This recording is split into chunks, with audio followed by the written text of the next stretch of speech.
before you worked at the Comedy Store, and you started telling me some really disturbing shit that you saw in the criminal justice system while you were working there. And I was like, this is a fascinating subject, and let's talk about it on a podcast. So here we are. Yep. I figured, why not? It's fucked up, so I may as well tell people. Yeah, well, you tell me what you did for 10 years. So I was a criminal defense attorney for about 10 years. I was, for the first year or two, in central Wisconsin, and then I moved down to Dane County, Wisconsin, which is where Madison is, University of Wisconsin, all that fun stuff. It's the capital of the state. Shout out to my friend Doug Duran. Powerful Doug Duran. Yeah. He lives there. Yeah. It's got a great comedy club. Yes, it does. Yeah, it really does. It's an awesome town. It's a very liberal town.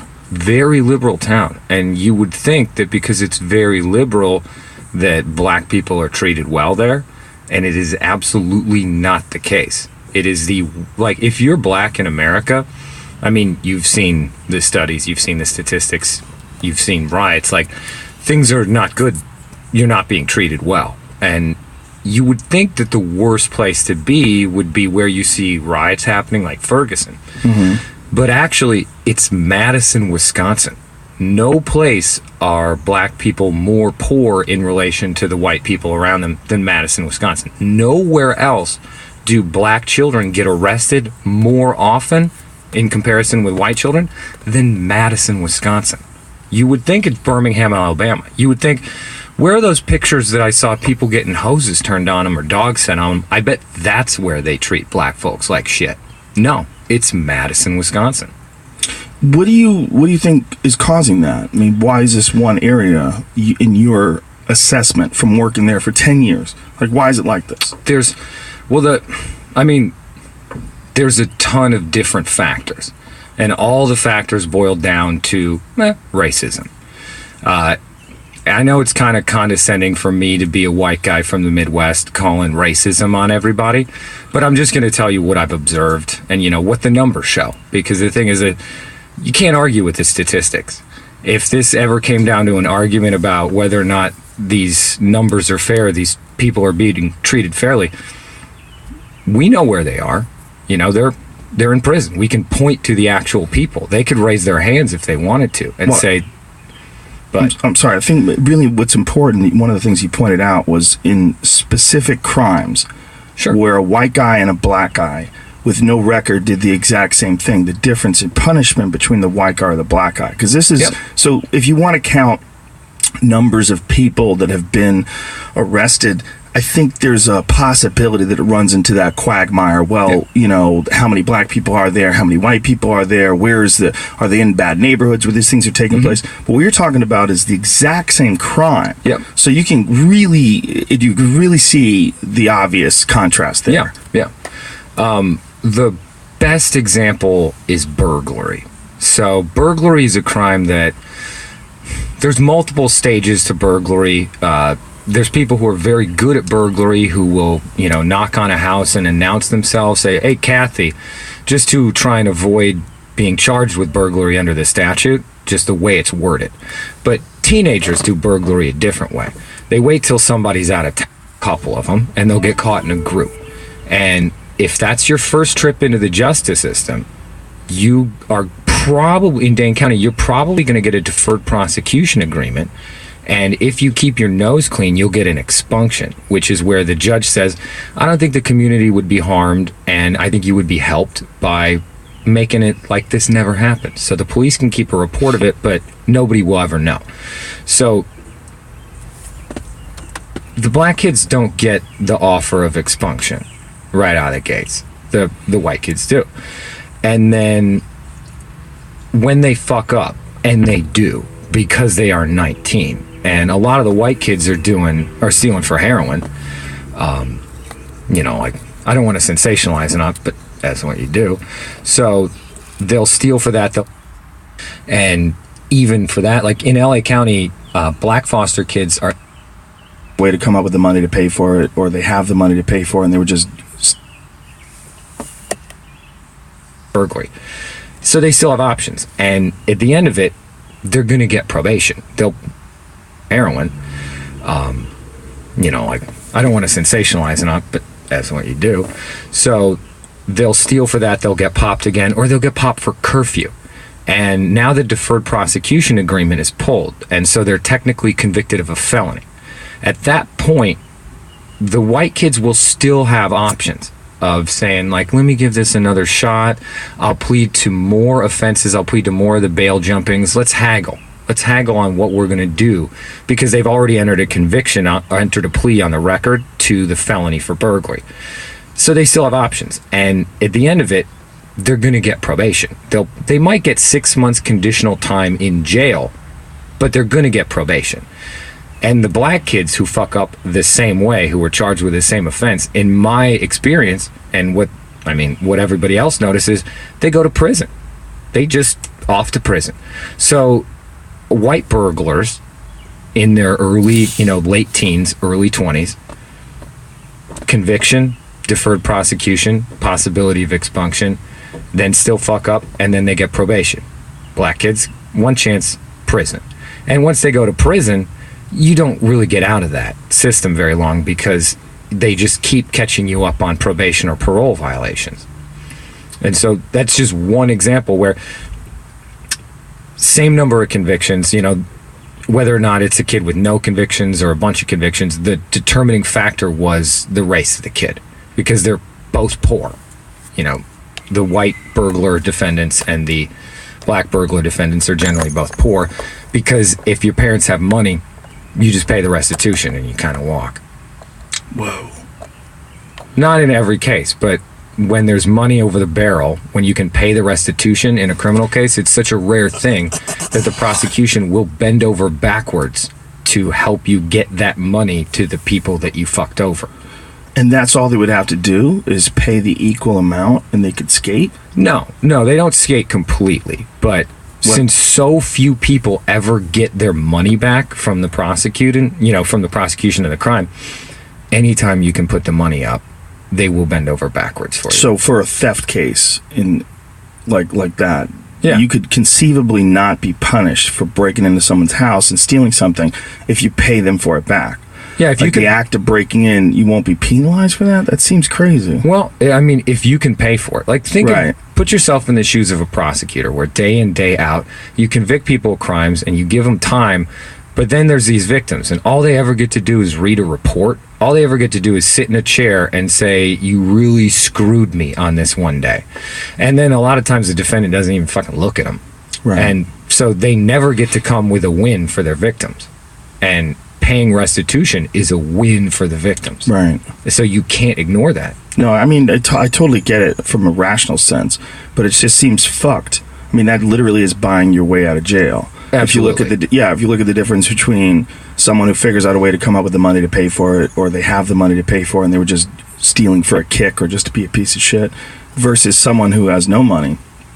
The only difference being is that the one person is able to come up with some cash. That's crazy. Yeah. But of course, the thing is, if the charges are already filed, you're going to have to plead to something, or you're going to have to do a deferred prosecution agreement, but they'll make it as easy as possible. So when you were working there and you observed this, I mean, you were there for 10 years doing this. When did it really start to sink in that this was sort of an impossible system and you didn't want to be a part of it?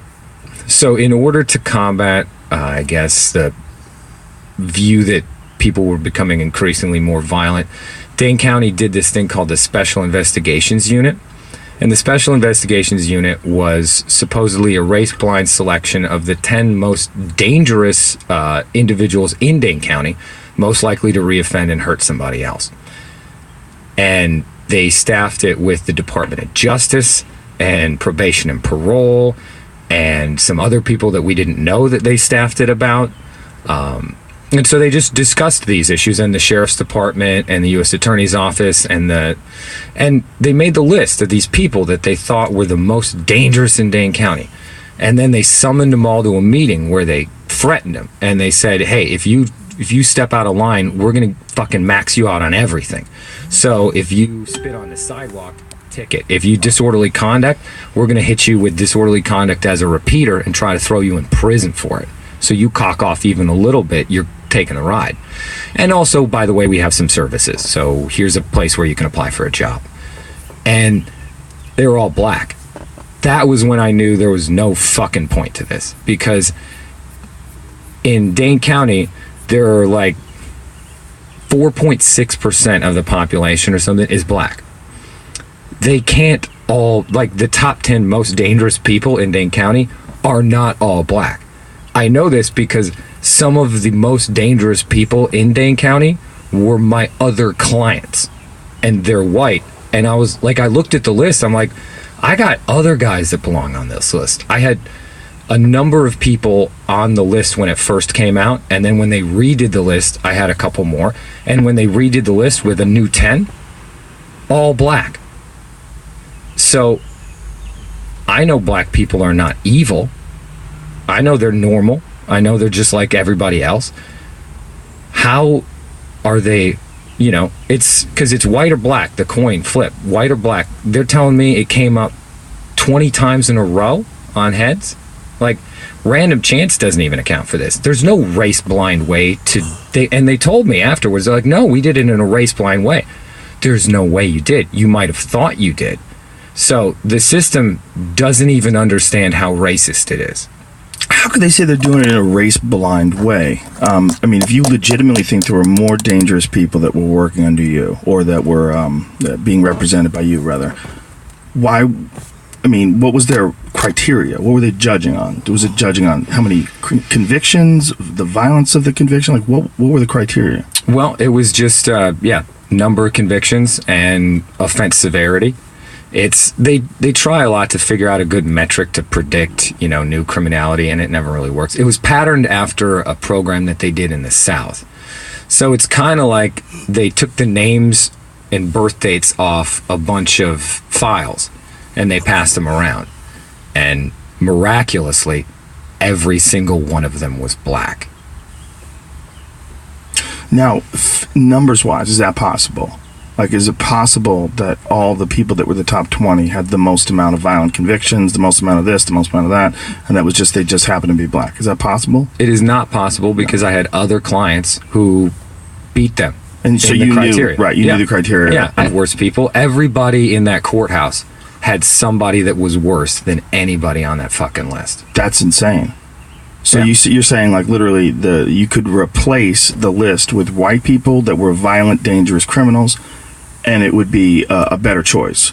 Absolutely. The dangerous people. So those dangerous people were not even in the top 10. Yeah. If they wanted to know who the biggest fucking maniacs in Dane County were, they could have just asked the defense attorneys. We wouldn't have told them. Right. But we knew the answers. But you knew the answers. Yeah, man. I think it's just real disturbing, and it was very disturbing when you were telling me this, because it just doesn't make a whole lot of sense that some place that people would think of as such a liberal, open-minded place like Madison, Wisconsin, would be so fucking backwards like that, and that no one's bringing this up. People have tried to bring it up. They first started bringing it up in 2012. Since then, it's gotten worse. A couple of places have come out with studies on it. Basically, in Wisconsin, adult black men are 12 times more likely to be sent to prison than white guys. Black kids are 16 times more likely to be put into foster care than white kids. And of course, if you're in foster care, then you're more likely to be prescribed, you know, pills and all that fun stuff.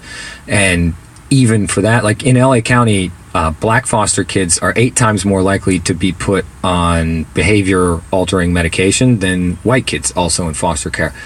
So it's they noticed that the numbers were really getting bad then, and then they tried some shit to fix it, and it just gotten worse. I guess the funniest one was, I think it was in 2014, then when there was another study that says, well, it's still getting worse. They proposed a $250,000 gardening initiative where they would teach children to garden. You're locking up 50% of all African American men from 18 to 25. They're in jail or on probation. And your idea is to spend $250,000 on gardening. No fucking wonder shit's fucked up. So what was the argument about the gardening? That it was going to give them a sense of purpose because they would see these flowers and... Fuck if I know. But that's... Yeah, like, it's one of the... Like, it's hippy-dippy bullshit is what it is. It's fucking... So like, I don't... Like, holy fucking yellow brick road. What the fuck are you talking about? Like, are we all grown-ups in this room? No.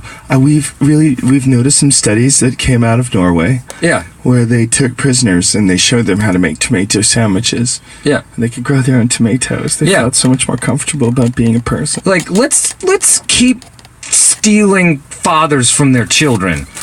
And then also, but you know how we took your dad?